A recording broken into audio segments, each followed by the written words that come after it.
Hi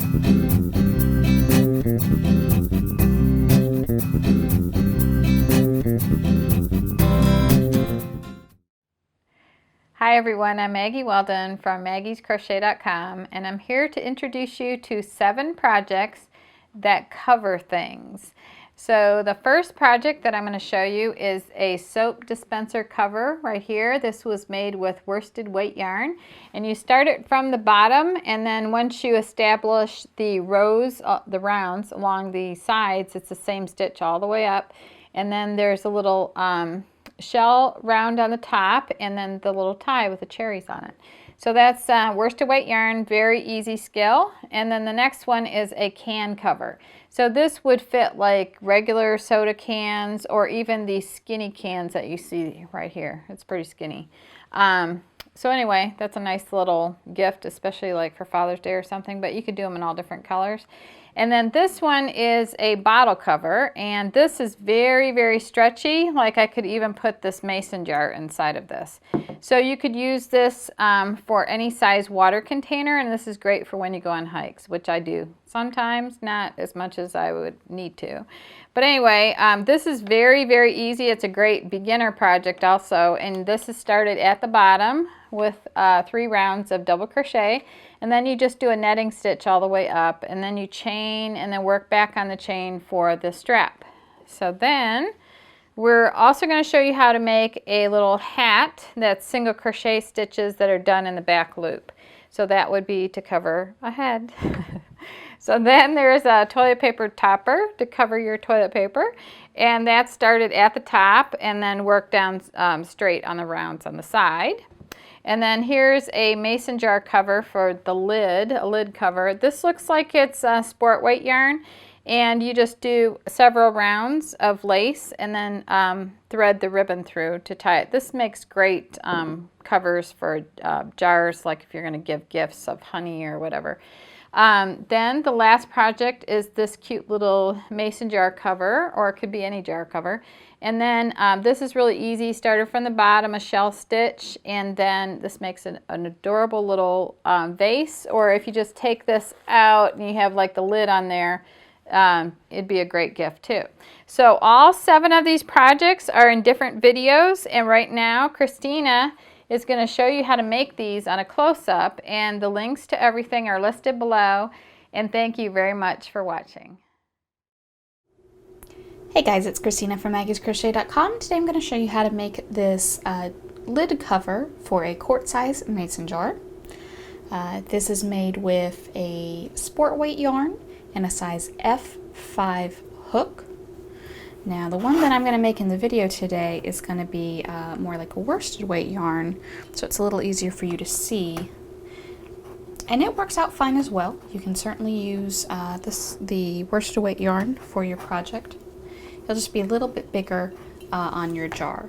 So you have either option for this project. I think that's pretty much it. Let's get started. Start by chaining 5, and then we're going to join this to form a ring. So just take your hook, go right into that very first chain nearest your slip knot, grab a loop, pull it through, and pull that loop through the first loop on your hook. And this is going to give you a nice little ring we can work in the center of.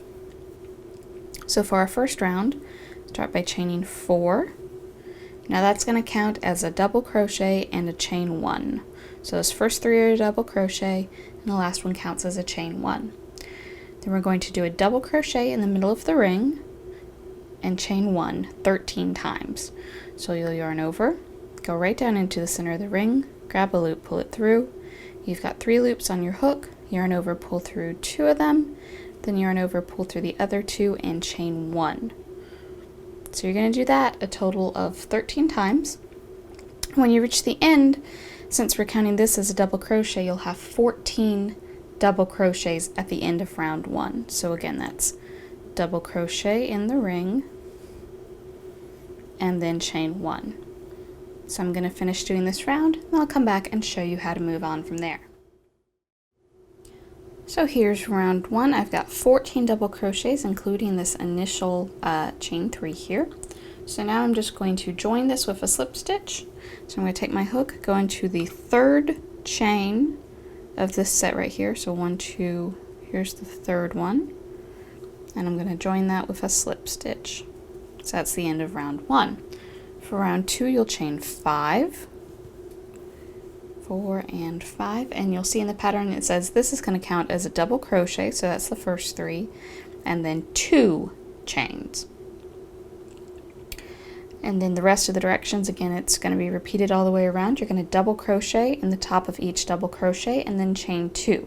So from here, I'll yarn over. There's my next double crochet, so I'll just go right in the top of that, work my double crochet, and then chain 2, and then repeat. There's my next double crochet, so I'll double crochet right on top of that, and then chain 2, and repeat that all the way around. Round 3 is basically the same thing, only instead of chaining 2 in between each double crochet, we'll chain 3 in between each double crochet. So I'm going to finish round 2, I'm going to do round 3, and then I'll come back and show you round 4, because that one's just a little bit different. This will be your piece after round 3. Kind of looks kind of spider webby. At this point, we'll start round 4, which is a chain 5, 2, 3, 4, and 5. And then we're going to double crochet in the next chain 3 space. So that's right here. Just yarn over, go right underneath that chain, and work your double crochet like so. And then see where that little asterisk in the pattern is? That's where we start our repeat. First you'll chain 2, and then it starts with a double crochet in the next double crochet. So just go right into the top there like we've been doing. Chain 2, double crochet in the chain 3 space. So again, you'll yarn over, go right underneath that chain there, work your double crochet, chain 2, and then you repeat.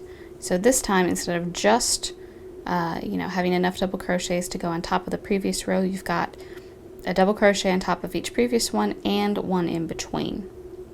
So I'll just repeat this around and then join. And then for round 5, you're just going to repeat round 3. So you'll double crochet on top of each double crochet, chain 3, double crochet, chain 3, etc. So I'm going to finish round 4 and do round 5, and I'll come back and show you round 6. So this is at the end of round 5. It should look something like this. Round 6, we'll start by chaining 6, 2, 3, 4, 5, and 6. Double crochet in the same chain as joining, so right here where it's kind of stretched out like that, that's where we joined, so we're going to work a double crochet right there. Chain 2, then we're going to do a single crochet in the next double. So go right into the top of there, but this time you're just going to do a single crochet like that. And then chain 2. Then we start our repeat. You'll double crochet, chain 3, and double crochet in the next double crochet. So right here's our next one. So I'm going to double crochet, chain 3, and then double crochet in the same stitch. So just go right in the same place to work your next double crochet. Then chain 2 and single crochet in the next double crochet. And you'll just repeat that around. Kind of gives this kind of a scallop sort of edge to it. So I'm going to finish round 6, and I'll come back and show you round 7, which is the final round. So here's your piece at the end of round 6. You've got these nice scallops all the way around. We're ready for round 7, which is our final round. So I slip stitched to join the end of my round, and I'm just going to slip stitch in this first chain 3 space. So go right under that chain, grab a loop, pull it through, and then pull that loop through the loop already on your hook. Now the beginning cluster is really quite simple. You're just going to chain 3 and then double crochet in the same space. Then we'll chain 2, and then we're going to work 2 cluster stitches in the same space, and you'll see that listed at the top of your pattern. You're going to start a double crochet. 3 loops on your hook, pull through 2, but then before we finish this one, we're going to start the next one. So yarn over, down into the space, pull through 2. You've got 3 loops on your hook now, yarn over, pull through all 3, and that's a cluster stitch right there. We're going to chain 2 and do that one more time. Start a double crochet, stop right before the last step, start another one, and then pull 3 all 3 loops there. Then you're going to chain 2, single crochet in the single crochet right there. So just go right in the top of that single crochet and work a single. Then chain 2, and then here in the next chain 3 space, we're going to do cluster stitch, chain 2, a total of 3 times, and then single crochet in the next single crochet. So you'll just repeat that around. It's going to give you this really, it's kind of accentuating our scallops now, give you a real nice edge. Then the only thing left to do is you can take either a ribbon or you can use some yarn and make a chain, and you're going to weave that through round 6, which is this round right here. If you can't remember which one it is, just count out from the middle. 1, 2, 3, 4, 5, and 6. So you'll just weave that ribbon through the open spaces here, set it on top of your jar, pull it tight and tight, a nice little bow. And that's your lid cover. Well guys, I hope this lesson has been helpful to you. If you've got any questions about this pattern, you can certainly ask them down in the comments. And in the description, you'll find the links to everything you'll need for this project. Thanks for watching.